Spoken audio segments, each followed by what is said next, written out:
that. Well, yeah, like I know that you're coming up on Gen Z and there's lots of research being done and we're in that we're wanting to reach people in that generation, obviously. But what is data telling us about Gen Z specifically that the leaders should know, that the volunteers should know, that the church should know, lead pastors may be unaware of? What do we need to keep in mind when it comes to Gen Z?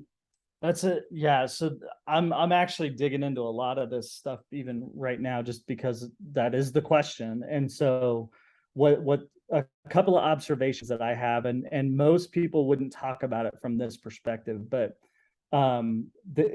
there's a shifting. So a lot of people would say, you broke my trust.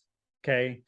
They think trust is something like glass that breaks. Well, trust actually is malleable. It's formidable. And trust shifts. And what's happened since the boomer generation down to the millennial generation is trust has been shifting each generation. And right now, what we're dealing with is we are dealing with a distributed model of trust. They no longer trust the institution like their grandparents did. They no longer trust the communicator like the Gen Xers did, or the high production value of all the lights and smoke, and the better the light show in church, the more I could trust it. Okay. What's happened now is exactly what Uber solved for when they launched. Okay. They didn't solve for a new way for me to get from point A to point B. What they solved for was trust. Because 2 days before Uber launched, I was still told never get into a car with a stranger. 2 days after Uber launches, I get into the car all the time. In fact, when I was in Indianapolis, called an Uber rider, got into a car with a stranger. He took me to the airport, paid him his fee, and went on my way.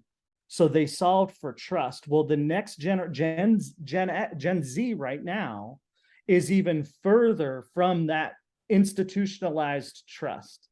Okay. And so they're now looking laterally at 100,000 strangers that tell them you can trust this place or this person or this series more so than they are the social media feed.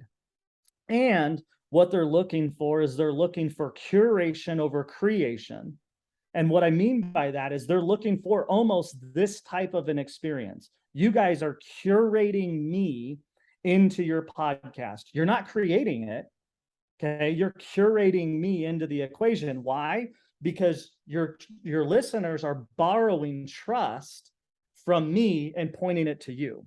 Okay, and so that's one of the big seismic shifts that's happening right now. Is trust is continuing to shift more and more toward a distributed model and less as this institutional trust norm than anything that's happening right now. So if we don't, as the church, begin to solve for that and understand that origination of trust is now distributed, you're going to lose this next generation. You're going to continue to build the model that we need more lights, we need better smoke, we need better this, when that's not what they're looking for. They're looking for authenticity and a lack of production. They still want excellence, but authenticity and a lack of production, AKA I'm looking for the distributed model saying I can trust this person.